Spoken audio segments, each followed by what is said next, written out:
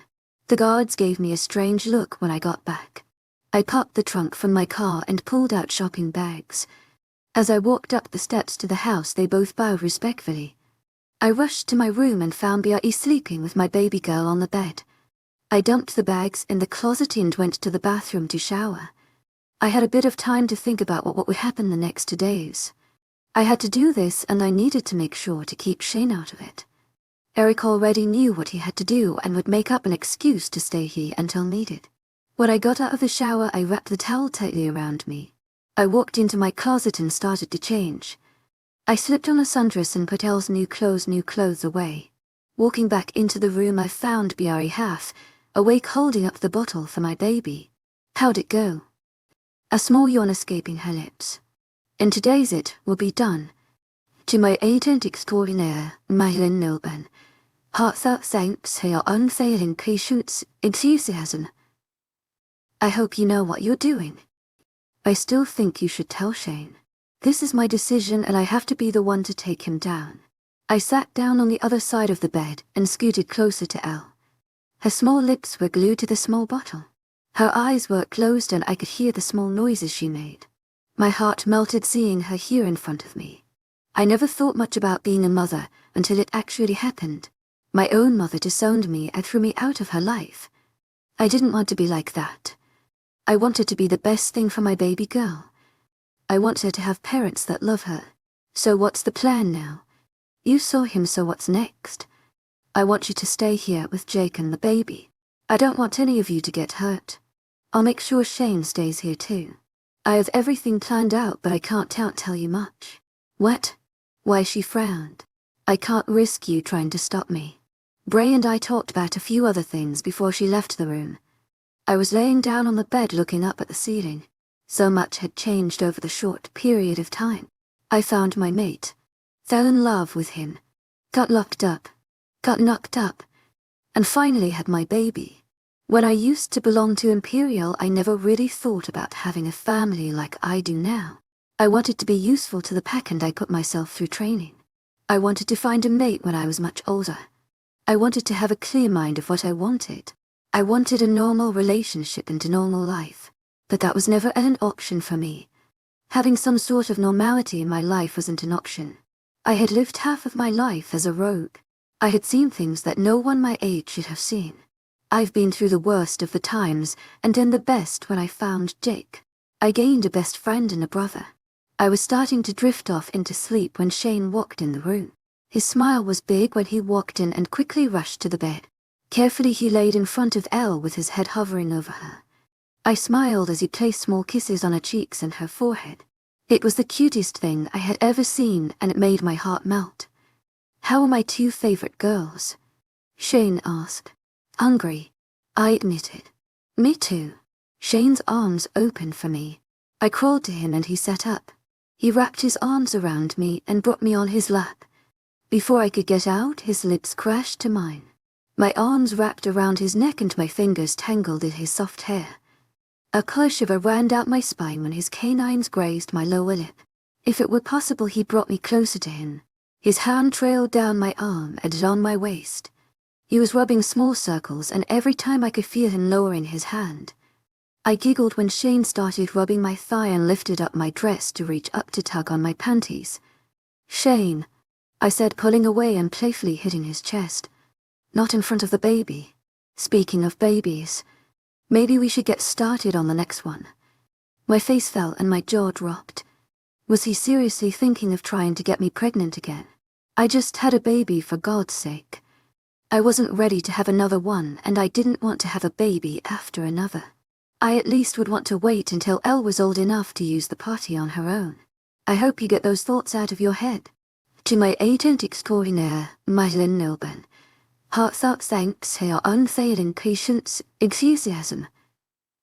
A boy would be nice. 𝐏𝐴ME continued. A boy to take over the alpha title. Can we just take things slow? I want to enjoy the three of us right now. I want you to take the day off tomorrow and spend it with me. We haven't had a day to ourselves in a while. We will win 𝐿𝐢𝐳𝐬, Shane said. Please. Shay. I really want to spend time with you. Alone. To my 𝐴𝐴𝐺𝐸, my 𝐿𝐢𝐬. 𝐿𝐢𝐳𝐬𝐭𝐢𝐨𝐬. I'm sure Eric can occupy himself at your mother's house for the day. I'll plan something for the both of us and I'll surprise you. We can have a night with the three of us, he said, kissing my cheek. No, I want to do something nice for you. I'll cook us a meal tomorrow and we can spend quality time together. We'll have BRE watch over Ellen, she's willing to go to your mother's house too. Bray didn't like Shane's mother, and that's mostly because I spend my time avoiding the crazy woman. She was disappointed I didn't have a boy to pass down the title to. She insisted that I have another baby soon so we could aim for a boy. I just had a baby and here they are making me look like a bunny that spots them out more than once. Of course I would like to have a baby boy. A baby boy we could pass the alpha title down to. A boy that will be protective over his sisters even though he'll be young. I wanted to give that to Shane more than anything. After everything we have been through, he still stays with me. Sure, he was a bit of an ass and locked me away. But I get it. He was hurt and it probably hurt more knowing it could have been me who killed someone he loved. I couldn't even start to imagine how hard it must have been. I don't want her out of the house, Shane said, bringing me out of my thoughts. They will be surrounded by guards. I don't want her to leave the house, but I want to spend some time with you. Alone. Possibly in bed.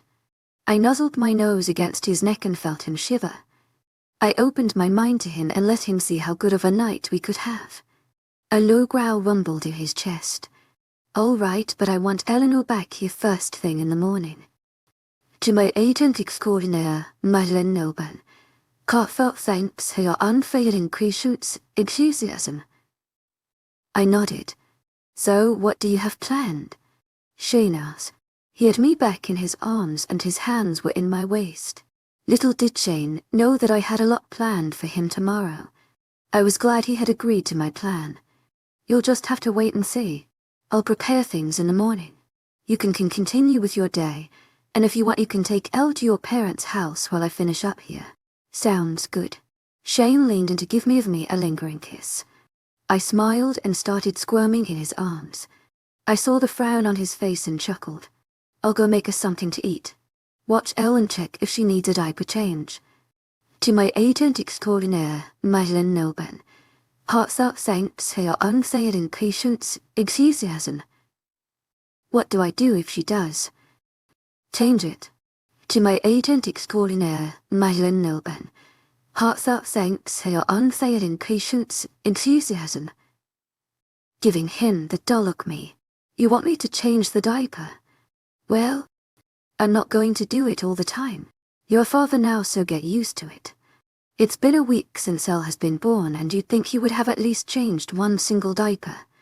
I chuckled at Shane's scared face as I walked out. He was clueless about the whole baby thing. The good thing was that we had each other for support. I headed down to the kitchen and found Jake going through the refrigerator.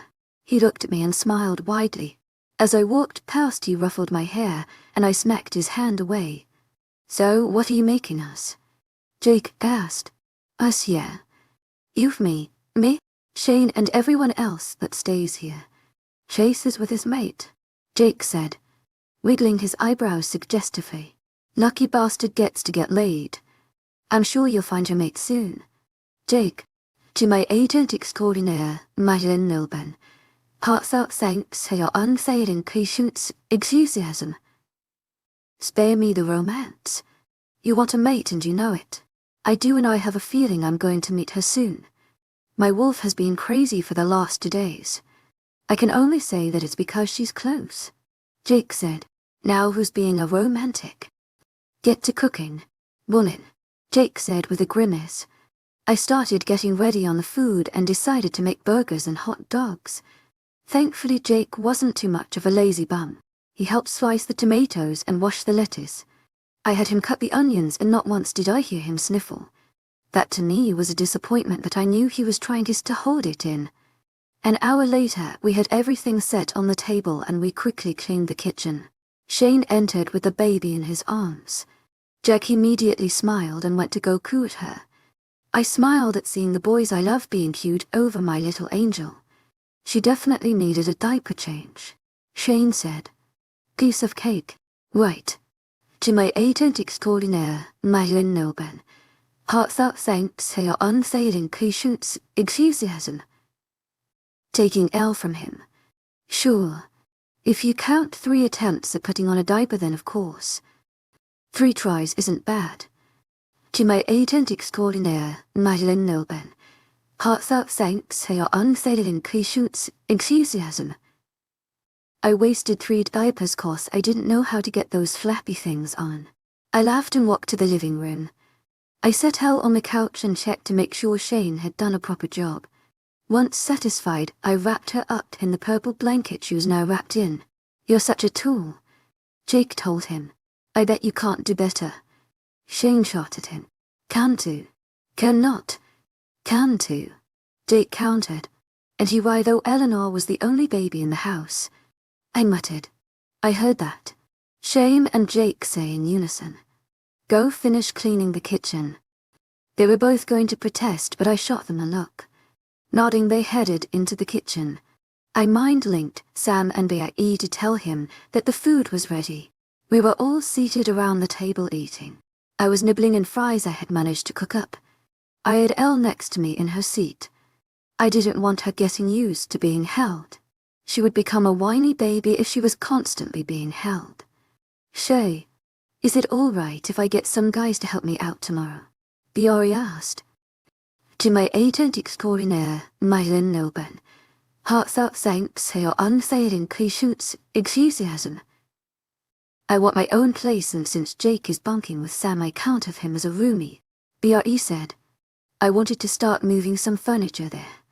Oh, I said, surprised. Will you be done by late afternoon? Shane asked. Yeah, I'll take Elle to your parents, Bray said. To my agent extraordinaire, Madeline Noben. Heartfelt thanks for your unfailing 𝐶𝐮𝐳. Jake and Sam will help you. I'll get others to lend you a hand too. They'll both go with you to my parents. I don't want Elle unprotected. I'll protect my niece, Jake said. I'll be there to help, Sam added. Good. Then it's a plan, I said, smiling. All this planning was starting to give me a headache. I was going to have to get a good night's sleep if I wanted to get through tomorrow. Chapter 39. I hadn't taken Elle out of the house since she was born. Everyone wanted to see her. Alex came over with his small family and congratulated me. Chase was there too with his mate. Shane's parents were hovering constantly. His mother was unbelievable. Shane's mother continued to talk about taking Elle to a lot of places. As her only grandparents, I wouldn't mind it if it weren't for the fact they kept excluding both Shane and me. She also wasn't confirmed with having a girl. No, Shane's mother wanted a boy, and soon. When I got home, 𝐵𝐸 was already preparing the food I asked for. I fed Elle while she continued to make the pasta. The whole house smelled like Italian food. I absolutely loved it, and I hoped Shane would too. I was going to make this the best night for him. How's the cooking going? Good.